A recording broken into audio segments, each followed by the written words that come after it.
ప్రభునందు ప్రియమైన వాళ్ళరా, యేసుక్రీస్తు ప్రభు యొక్క పరిశుద్ధమైన నామమున ఈ ఉదయకాలమున మీ అందరికీ వందనాలు, శుభములు తెలియజేస్తూ ఉన్నాను. దేవుడు మహాకృపగలవాడు. తన దయావాత్సల్యత చూపున మనలందరినీ ప్రేమించి తిరిగి మరొక ఉదయాన్ని చూచే భాగ్యాన్ని మనందరికీ ప్రసాదించిన విధానాన్ని బట్టి దేవాది దేవునికి మనం వందనస్తులమై ఉన్నాం. యోనా భక్తుడు నీనెవె ప్రాంతానికి వెళ్ళి అక్కడ ఉన్నటువంటి ప్రజా సమూహాలను దేవుని తట్టు తిరగాలని, ప్రభు యొక్క వర్తమానాన్ని వారితో పంచుకోవాలని దేవుడు పిలుపునిచ్చినప్పుడు నీనెవె ప్రాంతానికి వెళ్లకుండా తర్షీషు ప్రాంతానికి వెళ్ళి చేప కడుపున పడి ఆ చేప కడుపులో నుండి ప్రార్థించి బయటపడ్డ పెదప చేస్తున్నటువంటి ఆ పరిచర్య ద్వారా నీనెవె ఏ రీతిగా దీవించబడిందో, ఆశీర్వదించబడిందో మనం జ్ఞాపకం చేసుకోగలం. ప్రేమైన దేవుని వలన యోనా గ్రంథము కేవలము 4 అధ్యాయాలు కలిగినటువంటి ఒక చిన్న పుస్తక సముదాయముగా, లేకపోతే ఒక భక్తుని జీవితంలో జరిగినటువంటి ఒక అద్భుతమైనటువంటి దైవ కృపా కార్యముగా మనం చూస్తాం. ప్రేమైన దేవుని వలన నీనెవె ప్రజలు చాలా దుర్మార్గులుగా ఉన్నట్టుగా దేవుడు ఏమంటున్నాడంటే, నీనెవె పట్టణస్థుల దోషము నా దృష్టికి ఘోరమాయను గనుక నీవు లేచి నీనెవె మహాపట్టణమునకు పోయి దానికి దుర్గతి కలుగునని ప్రకటించు అంటున్నాడు. ప్రేమైన వర్లరా, మరి యూదుడుగా ఉన్నటువంటి యోనా అన్యజనులైనటువంటి వారి దగ్గరికి వెళ్ళి నేనెందుకు దేవుని వర్తమానాన్ని పంచుకోవాలన్న అన్న తలంపులు మనం చూస్తాం. ప్రేమైన దేవుని వలన దేవుడు అందరికీ, యేసుక్రీస్తు అందరికీ ప్రభువు. ఆయన ఒక కులానికి, ఒక మతానికి, ఒక జాతికి, ఒక భాషకు, కొందరికే చెందినవాడు కాదు, కానీ ఆయన అందరి వాడై ఉన్నాడు. దేవుని యొక్క నీతి న్యాయాల గురించి, దేవుని యొక్క కృపావాత్సల్యతల గురించి ప్రకటించాల్సినటువంటి ప్రవక్త నీనెవెకు వెళ్లకుండా తర్షీషుకు వెళ్ళినప్పుడు, తర్షీషు ఆ ప్రయాణంలో ఉన్నప్పుడు ఓడ ఏ రీతిగా భయంకరమైన తుఫాను తాటికి గురైనటువంటి గొప్ప ఆ ప్రళయాలకు భయపడినటువంటి ఓడలో ఉన్న వారందరూ ప్రార్థిస్తూ ఉండగా యోనా మాత్రమే ఇక్కడ నిద్రపోతూ ఉన్నట్టుగా మనం చూస్తూ ఉన్నాం. వారు వచ్చి ప్రవక్తను పిలుపునిస్తున్నారు. ఓయి నిద్రపోతా, నీకేమి వచ్చినది? లేచి నీ దేవుని ప్రార్థించుమో, మనము చావకుండా దేవుడు మన యందు కనికరించునేమో అంటున్నారు. ప్రేమైన దేవుని వలన లేచి ప్రార్థించు అంటున్నాడు. దేవుడు మనల్ని కనికరిస్తాడేమో అంటున్నాడు. ఎప్పుడైతే ఆ రీతిగా హెచ్చరించబడ్డాడో ఆ తదుపరి వారందరూ చీట్లు వేశారు. అసలు ఎవరి ద్వారా ఈ కీడు వచ్చింది? వారి నమ్మకం ఏమిటంటే ఎవరో పాపం చేస్తారు ఓడలో ఉన్నవారు, అందుకే ఇంత ఇబ్బంది కలిగింది, లేకపోతే ఓడ మీదకి ప్రళయం రావడం ఏంటి అన్న తలంపుతో వారు చీటీలు వేస్తే ఆ చీటీ నేరుగా వచ్చి యోనా మీదికి పడడమే మనం చూస్తాం. ప్రేమైన వారలారా, ఆ చీటీ యోనా మీదికి వచ్చినప్పుడు వారు అడుగుతున్నారు, నాయన ఎవరు బాబు నువ్వు అసలు నీ పరిస్థితి ఏంటి అంటే, అప్పుడు అంటున్నాడు, నేను హెబ్రీయుడను, సముద్రమునకు భూమికి సృష్టికర్త అయి ఆకాశమందుడు దేవుడైన యెహోవా యందు నేను భయభక్తులు గలవాడనై ఉన్నానంటున్నాడు. తాను యెహోవా సన్నిధిలో నుండి పారిపోతున్నట్టు అతడు ఆ మనుషులకు తెలియజేసి ఉండను గనక వారు ఆ సంగతి తెలుసుకొని మరింత భయపడి నీవు చేసిన పని ఏమి అని అడుగుతున్నారు.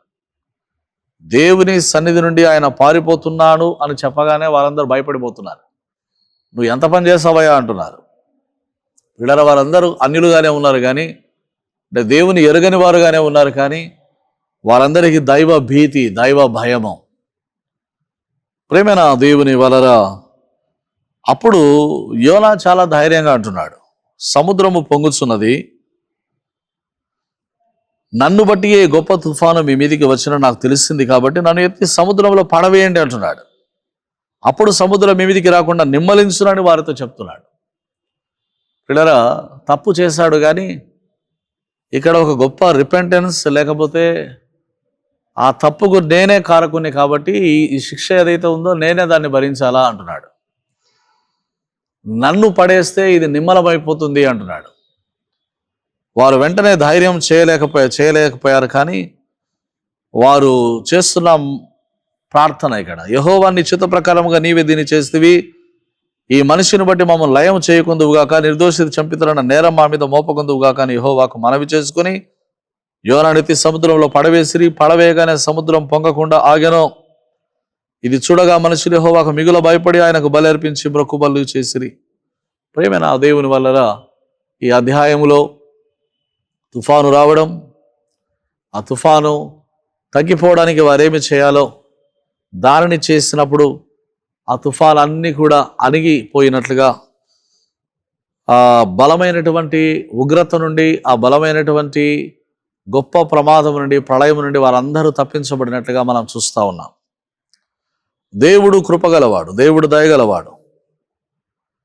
The universality of God's love అన్నదాన్ని ఇందులో మనం చూస్తాం.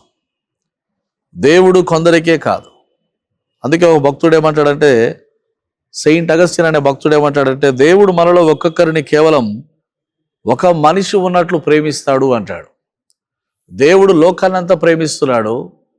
అయితే ఈ లోకం అంతట్లో నీ ఒక్కనివి ఉన్నా నిన్నే ప్రేమిస్తాడు ఆయన. అందుకే మరొక భక్తుడు ఏమన్నాడంటే, ఈ లోకంలో కోట్ల మంది లేకుండా నేనొక్కనే ఉన్నా యేసు నా కొరకు మరణించడానికి ఈ లోకానికి వచ్చేవాడు అని అంటాడు.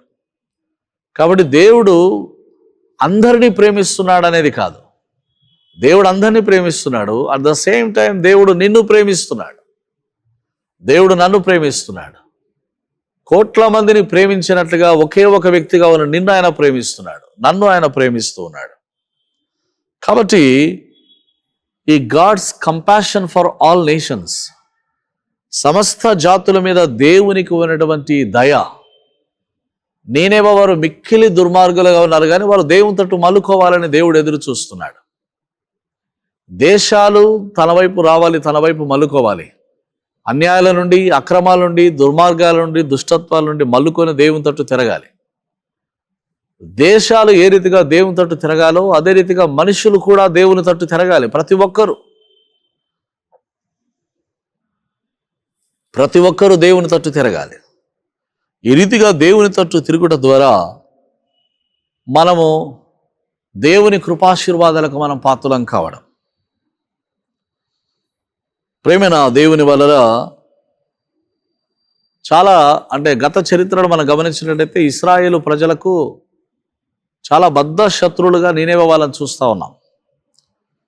వీరికి చాలా పోరాటాలు జరిగాయి. కాబట్టి వాళ్ళ దగ్గరికి వెళ్ళి సువార్త పంచుకోవడానికి, ఇది సువార్తని కాదు కానీ మీరు దేవుని తట్టు మలుకోకపోతే మీరు నశించిపోతారు అన్న వార్త, ఒక హెచ్చరిక, అది చెప్పడానికి కూడా ప్రవక్త వెళ్ళి చేయడానికి ఇష్టపడలేదు.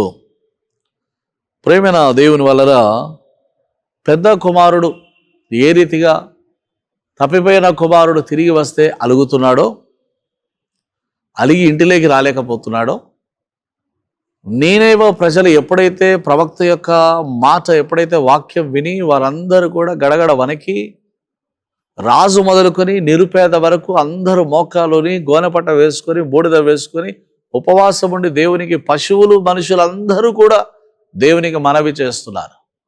పాపాలు క్షమించబడాలని దేవుని తట్టు చూస్తూ ఉన్నారు.